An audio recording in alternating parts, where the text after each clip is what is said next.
what I'm gonna cook today. Guess what I'm about to make? Guess.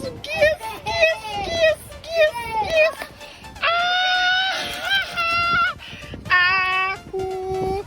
Let's leave the farm. Let's go. Ikatalia. Ofe akwu ka m ga-esi tata. Mana biko na mbụ. No.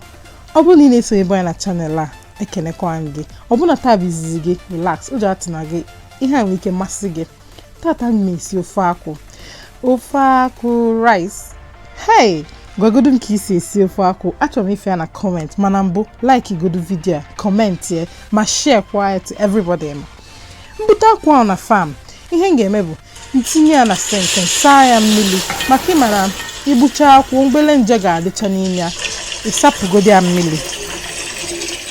Ofu ugboro ezigo because ị ka ga-echichi ya n'ọkụ, ichicha ya n'ọkụ ịbịa mee ya extract. Now this processing part dị ihe na-atọ mana ọ na-afịakwa arụ. It takes a bit of getting used to. Ime ya ofu ugboro ịbụọ malụ gị arụ ịghọta. Ịsachacha ya mmiri, ihe ị ga-eme bụ ịgbanye ya mmiri. Ma mmiri ọkụ ma mmiri nkịtị ọ matara.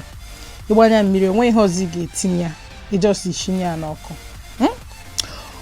The fresher the akwu the tastier ịghọta. Ishie ya, ị ga-ahapụ ya ka o ghee. Ịmago wepụtacha ya ajịrịja anụwa. Ịhapụ ya. Finish. Ofe akwu. Ihe eji esi ya dịwaga. Ofecha akwa arụ na-abụrụ m gaghị egosi unu. Akwa eyego n'ozugbo. Ọ na-ete ikikwa time. Mana oluro ofu awa ịghọta. Just ishie ifu na odigo soft otu anụwa na ị ga-eji nwa aka gị wee mepụọ anụ dị na dị akwụ. Ịma na oyego ewuo ya. Ihe a ma adọkwa mma. M kwesịrị ịwụ ya n'ime efere. But onye ka m ga-eji gbanyekwa mmiri oyi ka ọ gaa down the drain. Okay. Ngwa ịnwụcha ya. Ebe a ka dị afụfụ nọzi. Maka enwere m odo nnukwu. Maka odo ka a na-eji asụ ya. Odo na-aka adị mfe iji wee process akwa. Ihe m ga-eme bụ nwele aka. Oge m nọ mahadum. Aka ka m na-eji eme ya. Mana m ga-eche oju oyi tupu m eme ka o wee kwe m. Mana ịmago na ị na-eto ị na-amụta ihe. So abego mfu na these heavy duty gloves na-enyela aka. And guess what? Amaghịzi m ebe ofu glove m dị. So mgbe ịlụzie normal glove n'aka so ọ na-aka mma inwe heavy duty glove n'aka na-abụ. Ọ na-enweche like serrated, mba bụrụ serrated, ọ na-enwe side ebe ahụ aka na-adị. Ọ na-enweche rough surface. So ọ dị mma maka iji wee process akwa. Aga m recommend ya heavily. Ọ bụ na ife ebe a na-ele igoti ya, ọ bụ na akwa aga ogiri nne. Ọ bụkwa nna aka nkịtị ka ije eme ya. Chelu nnọọ ka oju onye na-afụ aka ebe a mma nnukwu. Ọ na-enwe ya masị mmeri otu nsị a ma hapụ. Oyibe eme gị ọ dị izi. Enwere m odo mana a ga-esi ofe akwụ na mmapụchacha ya ndị shọ na-ewepụtasigo m akwụ dị n'arụ akwa mmanụ dị na ya. Ndebegode ya side. Mbido siwa anụ m wepụtara anụ a n'oge so ụka si na freezer. Ihe m ga-eme bụ so ọ bụ na anụ gị adro frozen. Some people ga-asị gị itinye ya na mmiri akwụ gị obido ya na esikọwa ofu oge. Mana because na ọka dị a bit frozen nchọka obido godu gbazawa. Ntinye obele mmiri spice ya jesinye godo anụ a n'ọkụ. Nachitekwe process wa akwa ịghọta. Tinye a bit of stock cube ọgwụkwa. O nwere ihe ọzọ a na-etinye n'ofe akwụ because ịmago na ofe akwụ dị ka ofe Igbo. Itinye spice ndị ọcha rinne. Ọ tọbazie ihe ọzọ. Ọkụ mfu ka anụ adị obele mmiri because ideally ịchọ iji mmiri ofe akwụ wee sipụtacha anụ gị. Right. The processing of the akwu ebe a ka ọlụ nọkwa dị mma ntụkwasị ọ dịrọkwa mferi nne o mana ofere arụ nnukwu. Like I said, ime ya ofu ugboro ma ọ bụ na-abụ malụ gị arụ. Mwepụtacha ya akị na avụvụ. Ọkwa avụvụ ka a na-akpọ ya, yes. Mwepụtacha ya n'ime ya ndobịa. Aga m process gide avụvụ a make sure na mmanụ adịziro nnukwu na arụ ya.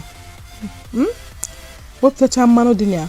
O chetakwa ị chọrọ ịgbanye nnukwu mmiri so that akwụ ga-ama nta aka oye.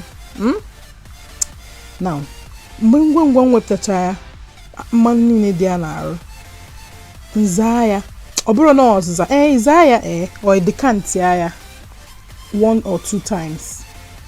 Otu a ka ọ ga-adịzi because n'iki ị ga-afụcha ihe dịcha black n'ime ya bụ akwụ. Ọ bụrụ na ị nwere akwụ ọ na-echọrọ ịta afụfụ, ndị oche ebegola ya ije ndị oyibo ka ya na-akpọ ya technology enwe product akwụ nke emegola eme, and just ihe ị ga-eme bụ ichi ibido siwa akwụ tọpe ya na komkom enwunye ya n'ite ọgwụ. Just a few ingredients ka eji esi ofe akwụ. Nke a bụ okpei ya na crayfish na ose ịghọta. Ama mụ na afọ ebe m wepụtara akị m ga-eti ma emechaa. Then nke a bụ kandansigo mbọsị ọzọ. Nke a bụ nchanwụ si na freezer wepụta. Anụ anyị na ha esi, akwụ anyị na-agbọ. A na-asị ka eyewe akwụ oye ịma why ka ụfụfụ na mmiri dị na ya na-atapụ n'arụ ya. Kanda esigo esi before mwepụta ya nwunye n'ime ite akwụ. Anụ anyị n'anya mfu na ka mama ga-anwụ n'inwe ya n'akwụ but nnene ya nsị mba ka m rapụzi ya ka o siwe emechaa nwunye ya n'ime ghọta. Akwụgo m crayfish na ose na okpei akwụgo na akwụ nwunyezi ya n'ime ya. Then azụ anyị bụzi the next thing. Mbechicha ya nghe ya. Ịchọkwa ị ga-esi mmiri azụ gị werekwa mmiri as part of your akwụ. Otu ọ bụla isi mee ya ọ dị mma. Enwere m ofe akwụ spice. Enwe ha na-akpọ ofe akwụ spice. Ọ na-adịkwa mma mana enwere m ya. Either way ofe akwụ gị ga-atọ ụtọ. Mgbe ọ dị m ka akwụ ya egozi nwunyezi anụ n'ime ya. Makwa na osikapa ka eji eri ofe akwụ. So nsawa osikapa ma ọnya bụ na rice. Nsa ya mmiri nshinye ya nke ugboro na-abụ. For a better video of ebe na-esi rice, enweche a couple of rice videos. Our odogu jollof video ma ọ bụkwa imago rice and stew video ga-egosi gị ka esi rice. So rice na-esi na side a, azụ na-esi na side a, ofe akwụ anyị na-esikwa na side a. Ịghọta. Gwakene m ebe isi ekili this video. Gwa m ebe isi ekili this video. Ofe akwụ ọ dị gị ka ihe ị ga-esi ma ikilicha this video? Comment godo. Aga m like my feel. Akụfu ka azụ anyị na-enye n'ọkụ.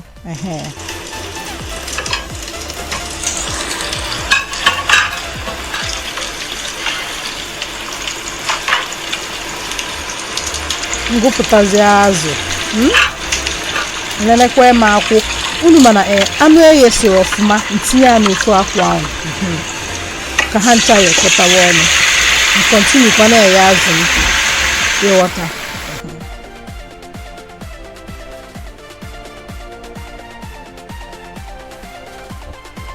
Like igokwa video a, subscribe go ma share kwa ya. Ọ bụ na ihe ikili na like ya na this video.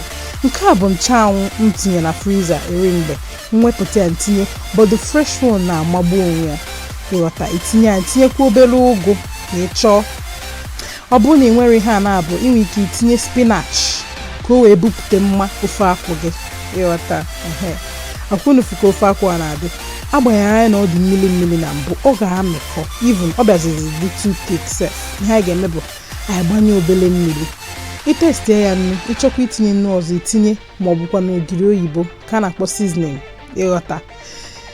Itinye ya n'eze azụ eghechago eghe, itinyezie ya mgbe akwụ gị yego. Ọ bụrụ na ọ dị too thick, gbanye ya mmiri. Ịghọta. Now a na-like iji akwụ azụ wee ya azụ ka ọ ghara ikulicha n'ime dị mmanụ. Ọ bụ na ọ yechazi nji ya wepụtazizie akwụ azụ ahụ. Mana ọkwa ndị na-like ita akwụ azụ aka ifo itinyezie ya mmiri ka a ghara ịlachakpọ dị ofe akwụ once. Hey, ofe akwụ is ready. Ka onye chọọ iri ofe akwụ right now. A na-akpọkwa ya banga soup. I don't know. A na-eji osikapa eri ya. Ka ihe ọzọ eji eri ofe akwụ amakwa m. Tinyegodi ya na comment ka m fụ ihe ilo. O yego. Bido riri ya. Kupụta azụ. Efo. Ofe akwụ na-atọgodo. Share this video, like and subscribe, and we are very grateful maka ndị unu ekili. Thank you so very much. Agma fun na the next video. Kemesikwa. Bye bye.